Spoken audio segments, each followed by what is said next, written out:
दोस्तों, आज अपनी वीडियो शुरू करने से पहले मैं सबसे बड़ा धन्यवाद अमेरिका और यूरोपीय देशों को देना चाहता हूं, क्योंकि उनकी वजह से ही भारतीय खजाना दिन दूनी रात चौगनी तरक्की कर रहा है। और ये यकीन के साथ कह सकता हूं कि जब आप आज की वीडियो देखोगे तो आप भी पश्चिमी देशों को धन्यवाद करने वाले हो।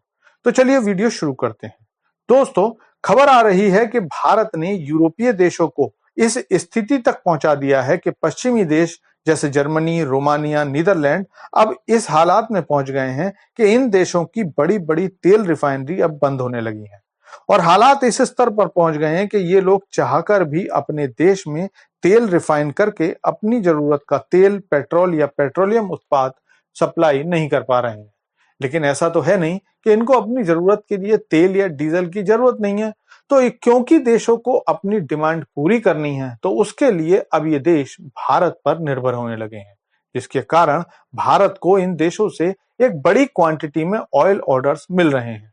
और अगर इस सितंबर की बात करें तो भारत ने इन पश्चिमी देशों को 1.5 million metric ton per day supply की है, जो कि मार्च 2022 के बाद दूसरी सबसे बड़ी क्वांटिटी है। लेकिन अब आपका सवाल होगा कि चलो सही है कि यूरोपीय देश भारत से तेल ले रहे हैं, लेकिन भला इन देशों की शेल, ब्रिटिश पेट्रोलियम जैसी बड़ी-बड़ी कंपनियां अपनी रिफाइनरी क्यों बंद कर रही हैं? तो दोस्तों, ये सारी वजह मैं आपको बताता हूं।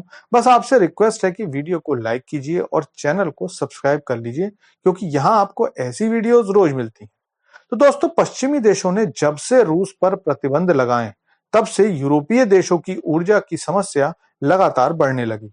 यूरोप जो लगभग पूरी तरह से रूस से आने वाले तेल और गैस पर निर्भर था, उसके हालात खराब होने लगे। यूरोप की बड़ी अर्थव्यवस्थाएं जैसे जर्मनी, फ्रांस अपनी ऊर्जा जरूरत पूरा करने के लिए जो अब तक रूस पर निर्भर थे, उनको अपनी जरूरत के लिए दूसरे ऑप्शंस तलाशने पड़े।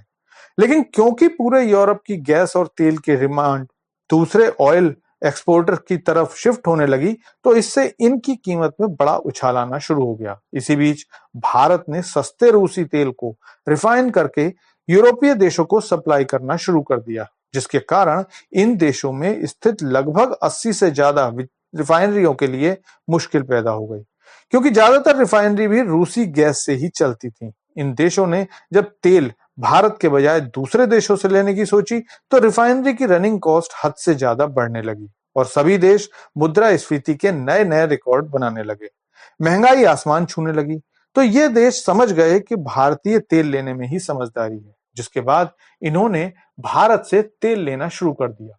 और यही कारण है कि अब भारत यूरोपीय देशों को 1.5 million metric ton per day के हिसाब से बेच रहा है। इससे पहले मार्च 2024 में भारत ने सबसे ज्यादा 1.7 million metric ton per day का एक्सपोर्ट किया था। भारत से यूरोप को जाने वाला तेल अब यूरोप की इतनी बड़ी जरूरत बन गई है कि अब आने वाले समय में भी यूरोपीय देश इसको चाहकर भी नहीं छोड़ पाएंगे। बल्कि देखा जाए तो जिस हिसाब से इन देशों की रिफाइनरी बंद हो रही हैं, भारत पर इनकी ऊर्जा की निर्भरता लंबे समय तक रहने वाली है।